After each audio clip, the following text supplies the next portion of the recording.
Okay, let's talk about William Shakespeare. I mean, the name itself is legendary, right? He's pretty much considered the greatest writer in the English language, a guy whose work has shaped our literature, our culture, and even the very words we use every single day for over 400 years. But behind that mountain of incredible plays and sonnets, there's one of history's greatest enigmas. You gotta love this quote. Seriously, let this sink in. A top scholar says they would rather find Shakespeare's laundry list than a brand new play. Why on earth would they want a list of dirty clothes over a lost masterpiece? Well, it's because a play is a piece of art, but a laundry list, that's a piece of a life. It's real, it's human, it's proof of a person just living. And when it comes to Shakespeare, that kind of thing is the rarest treasure of all. And right there, that's the heart of it. That's the Shakespeare paradox. The work is absolutely everywhere, but the man, he's practically a ghost. We have this giant myth, but we've almost completely lost the person behind it. So that brings us to our big question for this whole explainer. Who was this guy? What can we actually truly know about the person who wrote these incredible works? To even begin to answer that, we have to put on our detective hats. We're not looking at a full story. We're trying to piece together a life from just a few scattered fragments of official records that somehow managed to survive all these centuries. Okay, so what we know for sure fits on a pretty short list, and it all comes from public records. We see he was baptized in 1564. Then, at just 18, he marries an older woman, Anne Hathaway, who was already pregnant. A couple of years later, they have twins. And then, silence. A huge gap until, poof, he shows up in London in 1592, and he's already famous enough that a rival is complaining about him being an upstart crow. From there, we see him become a part owner of the legendary Globe Theatre and eventually die a pretty wealthy man back in his hometown in 1616. And that's basically it. Those are the bookends of his life. But did you catch that? That giant hole in the story between the birth of his twins in 1585 and him popping up in London in 1592? There is almost nothing. 7 whole years. What was he doing? How did this guy from a small town, the son of a glovemaker, suddenly become the talk of the London theater scene? We just have no idea. Scholars literally call them the lost years. And this is why that laundry list is so important. Just look at what we don't have. No personal letters, not one. No diaries, no memoirs. We don't even have a single original manuscript of one of his plays in his own handwriting. All we've got are about 6 signatures on legal documents, and even those are debated. It's an almost total biographical black hole. So, if the personal trail is cold, where do we look? Well, we have to pivot. We stop looking for the private man and start looking at his public world, the crazy, competitive, and absolutely booming business of the Elizabethan stage. And this is a really crucial point. Shakespeare wasn't some lonely artist scribbling away in an attic. He was a collaborator, he was an actor, and he was a sharp businessman working right in the thick of one of the most exciting entertainment industries the world had ever seen. And man, what a world it was. Theater in London was this professional, cutthroat business. Shakespeare was a founding member of an acting company called the Lord Chamberlain's Men. These guys were so successful they built and ran their own theater, the famous Globe. They even got royal patronage and became the King's Men under King James I. So you see, this wasn't just a hobby. This was big business, and he was right at the center of it. But maybe the clearest look we'll ever get into Shakespeare's mind isn't from some historical document. It's from the mark he left on the actual tool he used, the English language itself. Get a load of this number, 1,700. That's how many words we credit Shakespeare with either inventing from scratch or being the first person to ever write down. The sheer scale of that is just mind-boggling. And we're not talking about obscure words you've never heard of. He apparently created the word bedroom just by, smashing bed and room together. Simple, but brilliant. Words like fashionable, lonely, undress. He was the first to use gossip as a verb. He was literally building the vocabulary we still use to talk about our lives.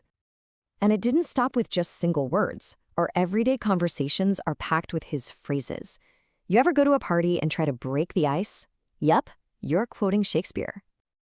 Ever describe a kind friend as having a heart of gold? You're doing it again, quoting Shakespeare. Or tell someone starting a new chapter in their life that the world is your oyster?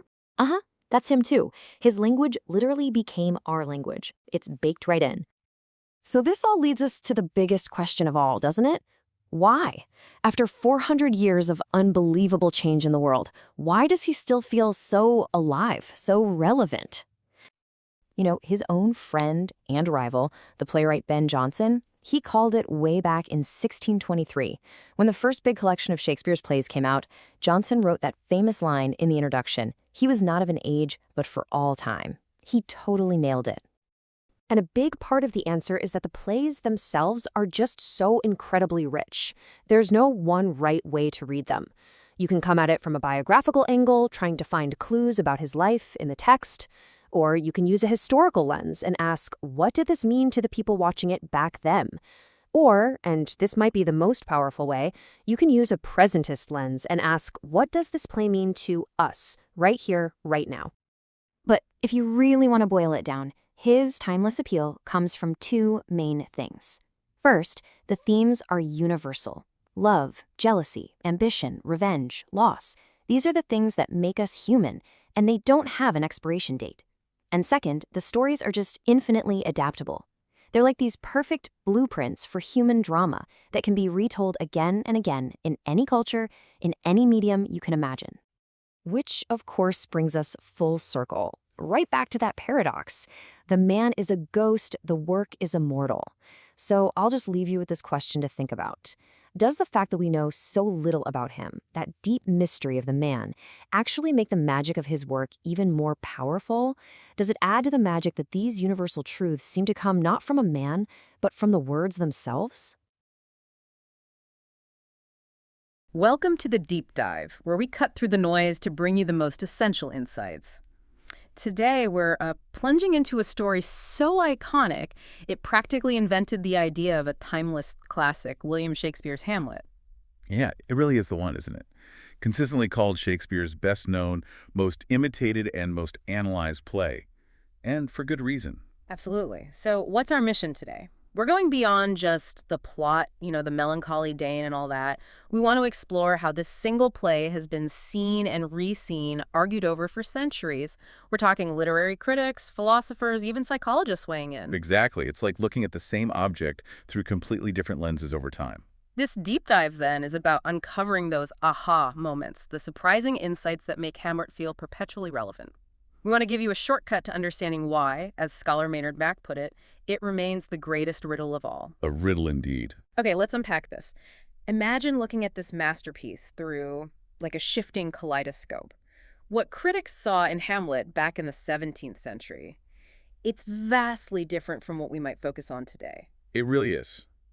The play acts almost like a mirror, reflecting the concerns of each era.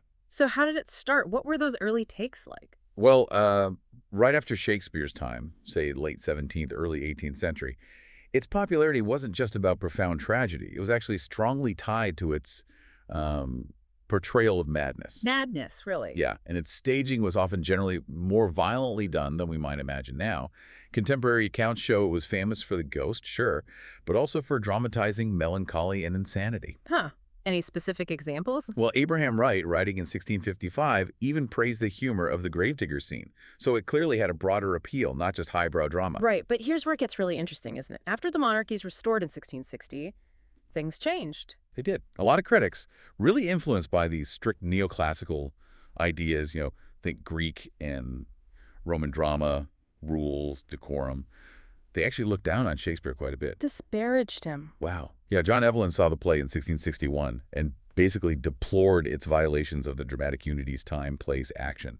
He found it kind of messy. But wait, wasn't it still popular? Massively. That's the paradox. Despite critics like Evelyn tut-tutting, John Downes noted later in the period that Hamlet was staged more often and more profitably than any other play. Audiences loved it, even if some critics didn't. So academic disapproval versus box office success. Classic. It really is. And Jeremy Collier, another big critic in 1698, he specifically attacked Hamlet for breaking tragic unity. What else bothered him? He even took issue with Ophelia becoming, as he saw it, immodest in her madness during the flower scene. Immodest. Wow, times change. They certainly do. But, and here's the twist, even Collier's era loved the ghost scenes. They were particular favorites, praised by guys like Joseph Addison. So there's this real push and pull in what people valued. Okay, so when did the focus really shift towards Hamlet the person? Ah, that's the really pivotal shift. Yeah. It happens around the late 18th century. Hamlet, along with Falstaff, becomes the first Shakespearean character to be understood as a personality separate from the play. Like a real individual. Exactly. Goethe's novel Wilhelm Meister's Apprenticeship in 1795 just nails this shift. He describes Hamlet as this lovely, pure, noble, and most moral nature, but crucially, without the strength of nerve which forms a hero. He sees him as sinking beneath a burden he just can't bear. So he's not just a plot device anymore, he's complex, human. Precisely. So if he's seen as this sensitive, pure spirit, what did that mean for his most famous quality? His indecision, the to be or not to be of it all. That's exactly what the Romantic period, the 19th century, really zeroed in on. How so? They saw Hamlet less as just a burdened hero and more as a rebel against politics, even an intellectual. This era made Hamlet's delay a central character trait, not just a way to stretch the plot. So they dug into the why of the delay. Yes. Samuel Coleridge, for instance, he had this theory that Hamlet's indecision came from an imbalance, between paying attention to the outside world and his intense inner thoughts. Leading to. Leading to a paralysis of action. His amazing imagination basically overpowered his will to act.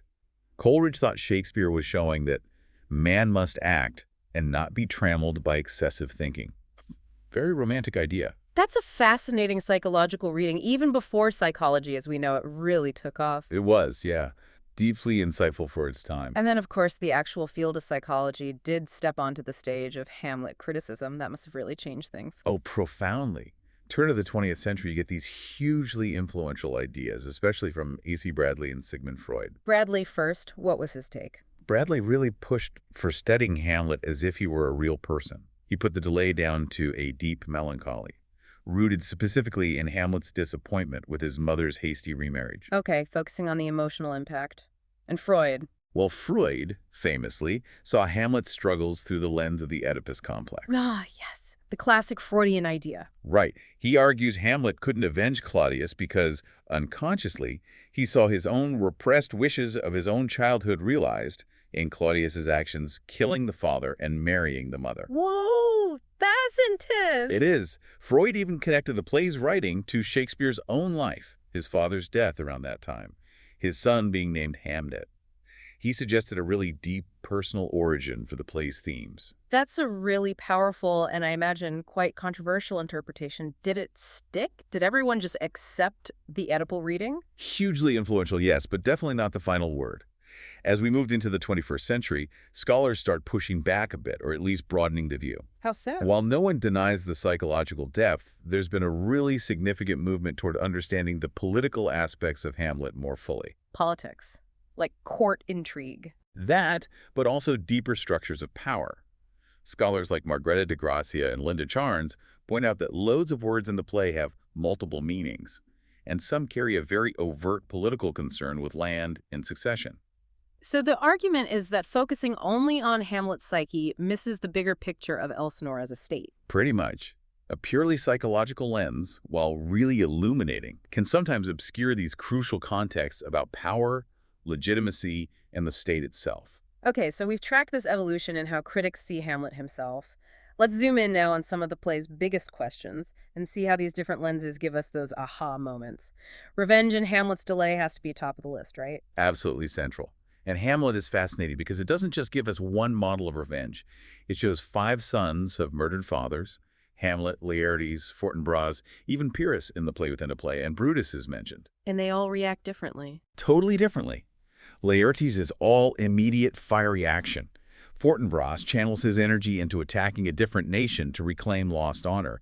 And Hamlet, he's stuck, agonizing between that swift action and profound inaction. So why does he delay? What are the main theories? Oh, countless theories.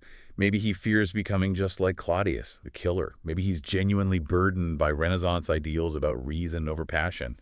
Or maybe, just maybe, that speech about not killing Claudius while he's praying. Maybe that's just a sophisticated excuse, a rationalization for some deeper hesitation. And then there's that really wild theory you mentioned earlier from David Gontar, the one that flips everything. Right, Gontar's theory. It's provocative, definitely. He suggests Hamlet is actually Claudius's son. Claudius's son, how would that even work? While Gontar argues it explains things other theories struggle with. Why Hamlet is already depressed before he meets the ghost, his incredible fury at his mother over an affair that must have started before his father's death, and crucially, why he finds it psychologically impossible to kill Claudius. Because he'd be killing his biological father. Exactly.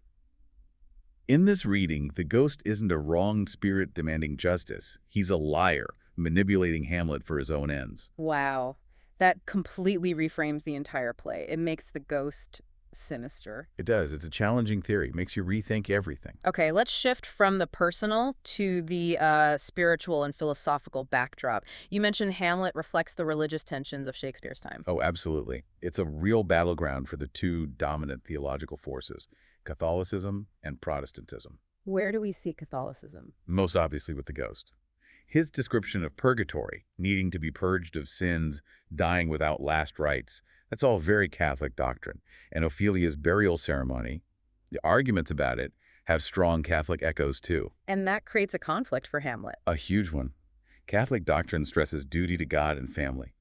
So does he obey the ghost, his father, and take revenge himself? Or does he obey God's commandment to leave vengeance to him? It's a paradox. And the Protestant side. Well, Hamlet studied at Wittenberg, which was, ground zero for Martin Luther and Protestantism. Right. And there are possible allusions, like the politic convocation of worms, speech, potentially referencing the diet of worms, where Luther stood his ground. Interesting connection. Plus, Calvin's doctrine of predestination. The idea that life is like a stage with a divine script already written that resonates powerfully with all the play acting and theatrical metaphors in Hamlet, maybe hinting at a predetermined tragic fate. Was that idea of predestination controversial back then? Very. Rulers worried it could lead people to justify treacherous actions by claiming God made me do it. English Puritans believed individual conscience, God speaking directly to you, could actually supersede the law.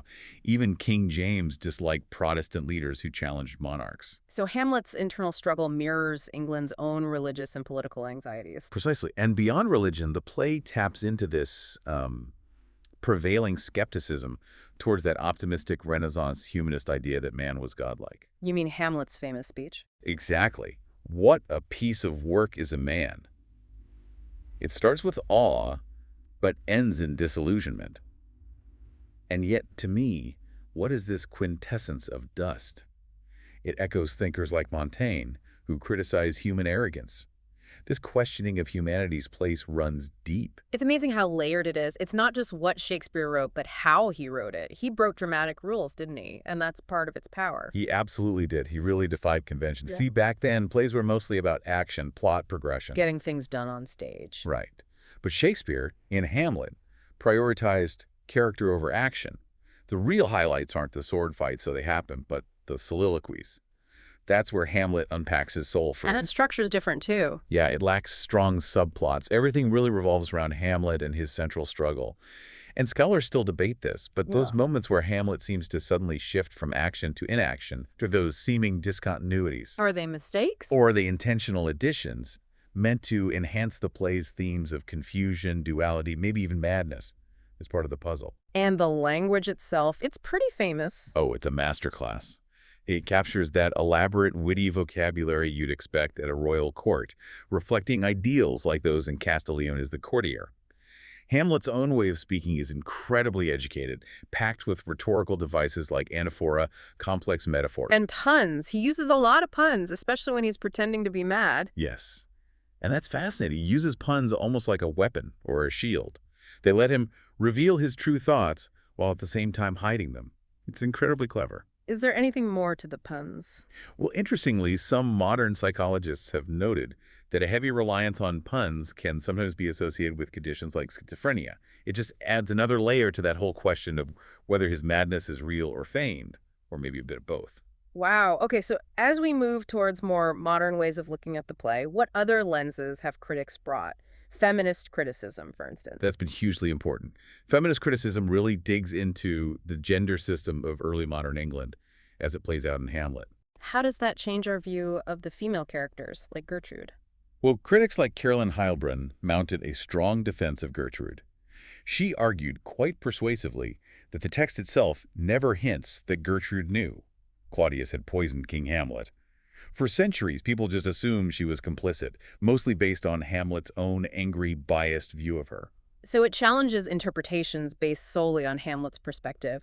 What about Ophelia? Elaine Showalter, among others, really championed Ophelia. She argued against seeing her madness simply as a reaction to the men in her life abandoning her. Feminist readings look at her dissent with much more nuance, questioning that traditional portrayal of her as just a distraught and hysterical woman. They give her more agency even in tragedy. Interesting. Are there other, maybe less expected angles? Definitely. Some critics point out how many elements in Hamlet prefigure Gothic literature. Gothic, like haunted castles and spooky stuff. Kind of, yeah. Think about it. Hamlet's growing madness, the sheer violence of the ending, the constant focus on death, skulls, ghosts, even its views on humanity and women. These all become staples of the Gothic genre later on. Horace Walpole, who wrote The Castle of Otranto, basically the first Gothic novel, even said Hamlet was his model. I never thought of it that way. What else? There's Paul Cantor's heroic theory. He sees Hamlet caught between two conflicting ideas of heroism. The ancient model, like Achilles' violent, action-oriented revenge, and the Christian model, emphasizing humility, suffering, leaving vengeance to God. Where do we see that conflict play out? Starkly in Act 3, Scene 3, when Hamlet finds Claudius praying. The ancient hero would strike, but the Christian hesitates about sending his soul to heaven. And the to be or not to be soliloquy pits to suffer, the Christian idea, against to take arms, the ancient one. Cantor argues this reflects a fundamental tension within Renaissance culture itself. So Hamlet embodies the clash of worldviews in his own era. Okay, this brings us to something really mind-bending. The idea that the play itself is sort of designed to be confusing, to ask us questions. That's Maynard Mack's point in The Readiness Is All. Yeah. He argues that the problems, the ambiguities in Hamlet, aren't flaws, they're built in. The play is deliberately filled with an interrogative mood, It keeps asking questions. constantly reverberating with them. What a piece of work is man? And yet, to me, what is this quintessence of dust? And of course, to be or not to be, that is the question. Hamlet himself even says he's the greatest riddle of all. So the confusion isn't just Hamlet's, it's ours too. Max suggests it points out of Hamlet's predicaments into everyone's. It mirrors the deep anxieties of Shakespeare's own time, an era rocked by Machiavelli's political realism, Copernicus changing the cosmos, Luther shaking up religion. We, the audience, are struggling to understand Hamlet just like the characters struggle to understand Hamlet. It draws us into the mystery. That makes a lot of sense. To really get all these layers, though, we probably need to think about Shakespeare himself, right? As a product of his time, this Renaissance man in Elizabethan England. Absolutely. Shakespeare was writing right at the peak of the English Renaissance, and he was one of the first playwrights to really infuse theater with its core values. Like focusing on the individual. Yes, developing these incredibly complex human characters with psychological complexity. And he uniquely explored the complexity and humanity of every character, not just the nobles.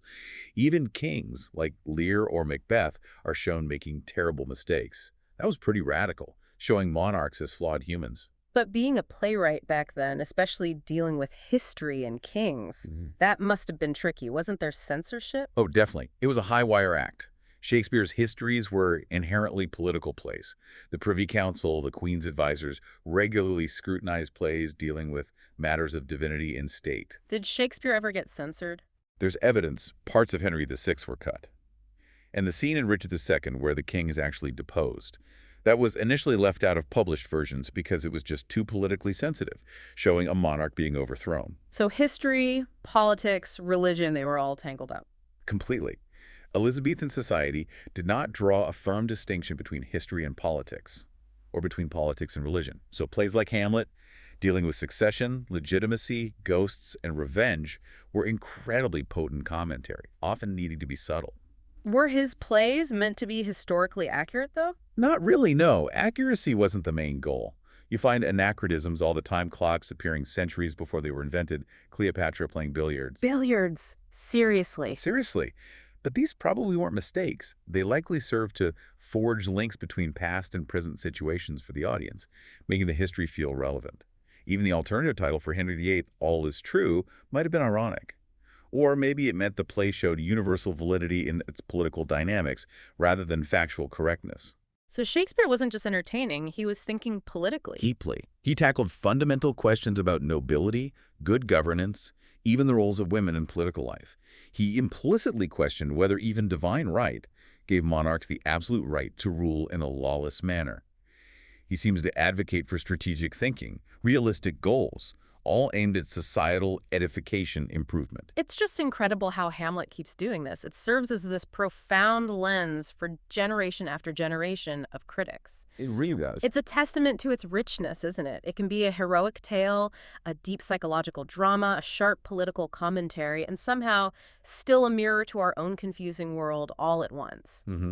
We've seen how unpacking its layers reveals not just one character's mind, but entire eras of human thought and anxiety. From neoclassical rules through romantic introspection, Freudian analysis, feminist critiques, political readings, it absorbs it all. A truly remarkable cultural artifact. It just keeps offering fresh perspectives on what it means to be human. Which brings us to a final thought for you, our listener. If Hamlet's inherent bafflement, its interrogative mood, its way of reflecting societal confusion resonated so deeply across all these different times, what questions do you think it's asking, or maybe even answering, about the complexities and uncertainties of our own 21st century? When you next encounter the Prince of Denmark, maybe on stage, on screen, or on the page, consider what you now see when you look into that mirror of Elsinore.